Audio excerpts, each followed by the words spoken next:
आपको क्या चाहिए? नौकरी चाहिए। आप करके देखिए। बार बार हम लोग यहाँ बताते हैं कि आप पटना में जब भी रहिए, बैठिए, एक बार अपने आप से सुबह उठ के जरूर पूछिए, व्हाई आई एम इन पटना।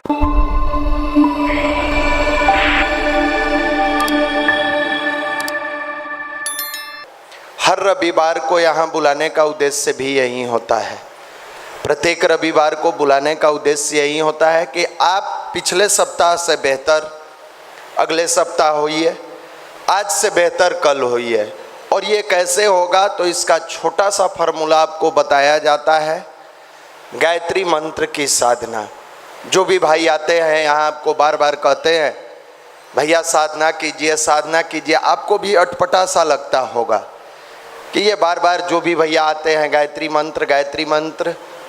पूरे वर्ल्ड में ये प्रूफ किया जा चुका है, पूरे देश में गायत्री मंत्र कामधेनु है। कामधेनु का मतलब समझते हैं, जिससे जो मांगिएगा मिलेगा। आपको क्या चाहिए? नौकरी चाहिए। आप करके देखिए, आप करके देखिए। बहुत सारे लोगों के मन में है हमको नौकरी नहीं मिल रहा है। एक निश्चित समय पर, निश्चित समय की बात कर रहे हैं, एक निश्चित समय पर 3 साल लगातार गायत्री जप कर देखिए, आप जो चाहिएगा वो मिलेगा। आप अपनी पात्रता को बढ़ाते, नौकरी चाहिए, पढ़ने में मन नहीं लगता है, नौकरी चाहिए, इंस्टीट्यूट में बैठे रहते हैं, दिमाग घर पर रहता है, नौकरी चाहिए, गर्मी लगने लगता है। गर्मी के छुट्टी का ही परिणाम है। इंतजार में हम लोग रहते हैं, गलती से छुट्टी अनाउंस हो, बैग बोरिया उठाएं, घर चल दिए, बीच में रुकने का कोई ज़रूरत नहीं है, सीधे घर। सरकार खाली सूचना के आदि की ट्रेन के टिकट कटा रहता है, वो पैकेटे में रहता है।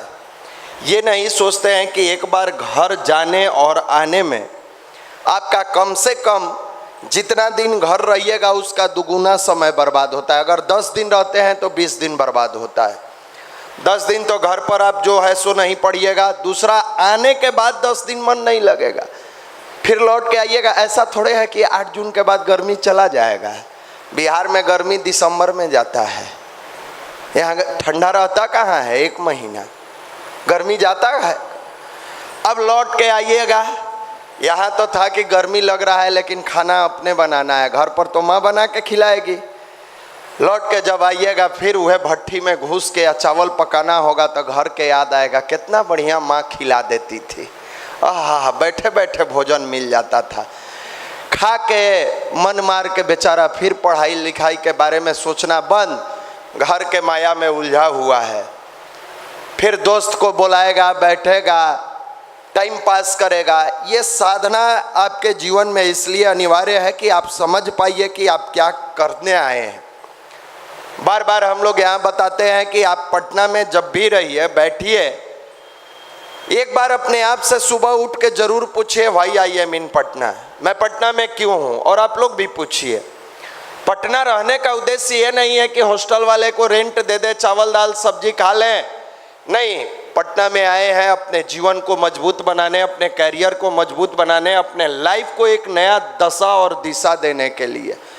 पटना में इसलिए नहीं आए हैं कि भैया कुछ दिन रहेंगे, टाइम पास करेंगे, दोस्तों के साथ घूमेंगे, पार्क में जाएंगे, गर्लफ्रेंड बनाएंगे, जीवन का काम हो गया, बस इससे ज़्यादा नहीं सोचना है। ये जरूर सोचिए कि पटना में हम क्यों आए हैं। सबसे पहले ये आपके अंदर से आवाज़ आएगा, हम अपने कैरियर को बनाने आए हैं। क्यों बनाने आए हैं? अपना होता बार बार कहते हैं तो कोई फर्क नहीं पड़ता। हमारे गार्जियन को बहुत उम्मीद है, हमारे माँ बाप को बहुत उम्मीद है, हमारे पेरेंट्स को बहुत उम्मीद है। और जो पेरेंट्स के उम्मीद पर खड़ा नहीं उतर रहा है, फिर वो बेटा बेटी किस काम का। आप वो उन औलादों में से नहीं है जो जैसे तैसे करते जाता है। आप गायत्री परिवार से जुड़ने के बाद आपके अंदर की प्रतिभा, आपके अंदर की गुणवत्ता, आपके अंदर का टैलेंट, आपके अंदर का व्यवहार, आपके अंदर का चिंतन, आपके अंदर का चरित्र बदल चुका है। क्योंकि आप परम पूज्य गुरुदेव पंडित श्री राम शर्मा आचार्य के शिष्य हैं, अंग अवयव है। उनके पात्रता के अनुसार अपने आप को ढालना धीरे धीरे शुरू करिए। गुरुदेव अक्सर कहा करते थे, बेटे घर में बच्चे का जब जन्म होता है तो कोई आकर पूछता है, अच्छा बच्चा का चेहरा किस पर गया है? माँ पर है, बाप पर है, नाना पर है, नानी पर है, किस पर गया है? खानदान में पूछा जाता है। नाक इसका ऐसे लग रहा है, लगता है इसके माँ पर गया है, इसके बाप पर गया है।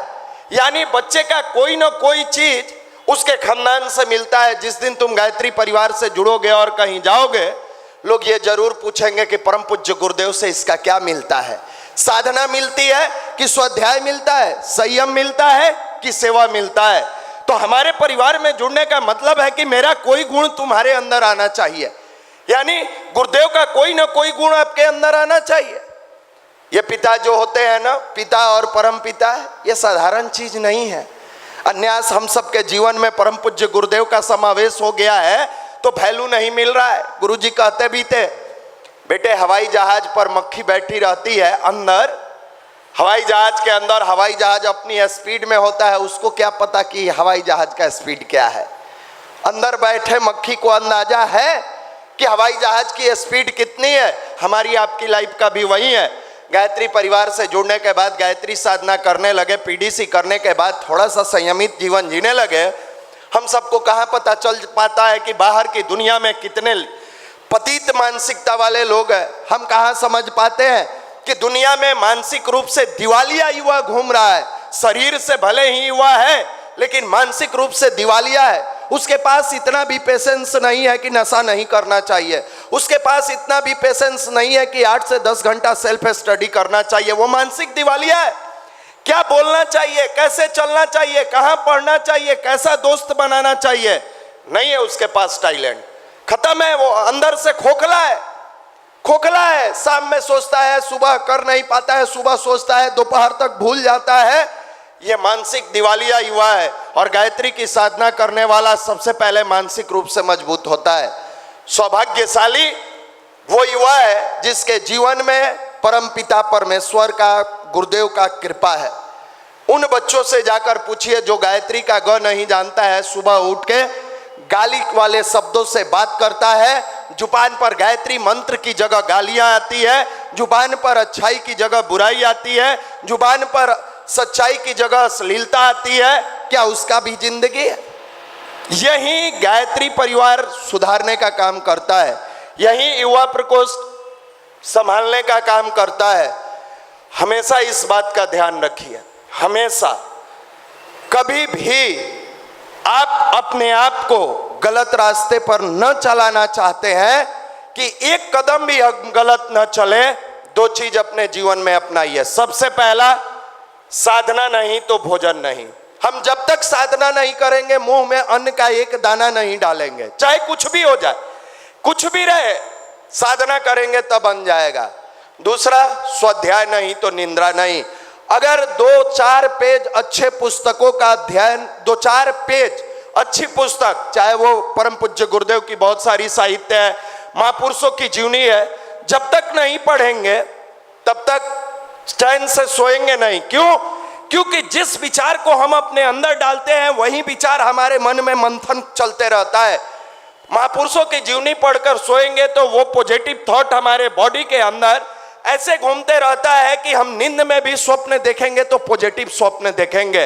अश्लील वीडियो न जाने क्या क्या सोच के, बात करके, गपशप करके सोते हैं और उसी के कारण वो अश्लीलता पर इतना डोमिनेंट हो जाता है कि नींद में भी आप गलत रास्ते पर भटकते हुए अपने ब्रह्मचर्य को खंडित करते हैं। और हताश, निराश, उदास सुबह उठने वाला युवा जो जिसके अंदर फुल ऑफ एनर्जी होनी चाहिए, वो मायूस है। वो भूल गया कि इतनी गर्मी में, जिस गर्मी के डर से हम पटना छोड़ के गांव भाग रहे हैं, इसी गर्मी में हमारे पिताजी कहीं ना कहीं मेहनत करके 2 पैसा जुटाने का काम करते हैं।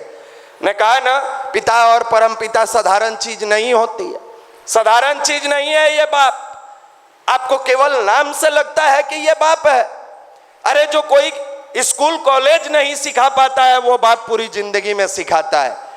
जो कहीं नहीं सीखने को मिलता है वो बाप के जीवन से मिलता है। एक बड़ा बढ़िया फिलोसफर ने कहा है, न कॉपी में सीखा, न कलमों से सीखा, न कॉपी में सीखा, न किताबों में सीखा, जिंदगी जीने का हुनर अपने बाप से सीखा। ये पावर उस बाप में होता है, ये पावर होता है। वो गर्मी में जल रहा है, 65 साल 55 साल की उम्र में ठीक है, 18 साल 20 साल के युवा को छत के नीचे पंखा के नीचे बदन तप रहा है, चलते हैं छुट्टी मना लेते हैं। शायद उसके जीवन में यह गायत्री की साधना अगर बनी रहती तो वो सोचता छुट्टी हो गई है कोई बात नहीं, एक मौका तो मिला मुझे रिवीजन करने का, एक मौका तो मिला हमें अभ्यास करने का, एक मौका तो मिला जो हमारा पीछे सिलेबस छूटा हुआ है उसको हम बेहतर कर ले। ये कहां से आएगा? ये गुरुदेव की किताबों से आता है।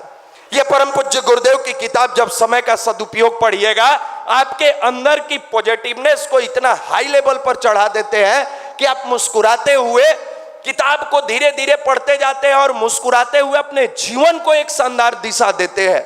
साधना मनुष्य के जीवन की मनोभूमि को मजबूत बनाती है, तो स्वाध्याय उसके अंदर फसल उगाने के लिए एक सीधे का ये तो जो खाद का काम करता है वो करता है, और संयम सेवा तो अपने आप पाठ है। जिस युवा के अंदर साधना और स्वाध्याय होगा उसके अंदर की करुणा अपने आप आकर्षित करेगी कि भैया लोग काम कर रहे हैं, दीदी लोग काम कर रही है, हमने भी पीडीसी किया है, चलो हम बाल संस्कार शाला में बच्चे के चेहरे पर खुशी दे देते हैं, चलो हम 4 लोगों को गायत्री परिवार से जोड़ देते हैं, चलो 2 परिवार में देव स्थापना करा देते हैं, और कुछ नहीं हमारा मित्र भटक गया है बुरे रास्ते पर चलता है उसको उंगली पकड़ के युवा मंडल से जोड़ देते हैं। ये अपने आप सेवा का भाव उसके अंदर उफान मारता है अपने आप। आपने एक छोटी सी कहानी सुनी होगी, बार बार यहां से समझाया जाता है, कई भाइयों ने सुनाया होगा, अच्छे लोग और बुरे लोग की कहानी है। एक साधु स्नान कर रहे थे, गंगा में स्नान कर रहे थे, उसी गंगा के बीच में बिच्छू बेचारा स्नान कर रहे थे, बगल में बिच्छू डूब रहा था। साधु के मन में दया आ गया। साधु मतलब उच्च पवित्र पॉजिटिव थॉट वाला युवा। कैसे आपके मन में लगता है मेरा मित्र बहुत वीडियो देखता है, इसको युवा मंडल में ले चलिए, वो साधु है। कई बार आपको लगता है मेरा मित्र भटक गया, इसको ले चलिए सही रास्ते पर, वो साधु है। कई बार लगता है ये गलत कर रहा है, आया है पढ़ने पढ़ता नहीं है, इसको ले चलो युवा मंडल में, भैया के क्लास में बैठा हो सकता है कि इसके अंदर जो भी बच्चा है वो थोड़ा पॉजिटिव हो जाए। लेके आते हैं, वो साधु को दया आया, बेचारा डूब रहा है, मर जाएगा। कई बार हम लोग को भी लगता है कि अंत तक आप लोगों को बचाया जाए। चेहरा हताश, निराश, उदास, पढ़ाई का नाम ले लीजिए तो और मुंह सुखा लेता है। दूसरा बात कहिए, क्रिकेट के बाद कहिए अभी मुस्कुराएगा, बहुत मुस्कुराएगा। 9 तारीख के याद है ना, भारत पाकिस्तान मैच है, एकदम चेहरा खिल जाएगा। नया पर्व आ गया, एगो IPL समाप्त हुआ, दूसरा वर्ल्ड कप पर्व, अब इसमें भी 28 दिन मजा लेगा। आज से शुरू है, आज से शुरू है, अलग चेहरा का चार्मिंग है। साधु को लगा बिच्छू को बचा लेना चाहिए। बिच्छू का स्वभाव है डंक मारना, आप लोग से बेहतर कौन समझ सकता है। कहता है कोई चलो युवा मंडल में रहना, युवा मंडल में वीडियो देखोगे, उसका जो गुण है वही करेगा वो। दया आया, बेचारे उठा के फेंकने का प्रयास किए, डंक मारा, हाथ से छूट गया बिच्छू और पानी में जाने लगा। फिर दया आया, उन्होंने उठाया, फिर डंक मारा। एगो बेचारा बगल में खड़ा था, वो साधु नहीं हत्यारा था, वो अपना हथियार धो रहा था। वो देख के मुस्कुराया, कहा महात्मा इस सब का उपाय हम लोग जानते हैं, आप क्या जानिएगा, हैं छुटमुट का जान बचा रहे हैं, इसका उठा के फेंक दीजिए सीधे बीच पानी में। ये किनारे रहकर करेगा क्या, उठाइए फेंकिए इसको बीच पानी में। महात्मा फिर उसको पानी समेत उठाए और उठाकर बाहर फेंके, उसका जान बच गया। फिर वो कहता है क्यों इसका जान बचा दी है। मुस्कुरा के महात्मा ने जवाब दिया, बेटे ये दुष्ट है और मरते दम तक ही अपना दुष्टता नहीं छोड़ रहा था, इसको हम बचा रहे थे, ये हमको डंक मार रहा था। फिर डंक मारने के बाद भी इसका बुद्धि नहीं खुला कि वो सामने वाला बचा रहा है। फिर हम दोबारा उठाकर इसको बचाने का प्रयास किए, फिर भी डंक मारा।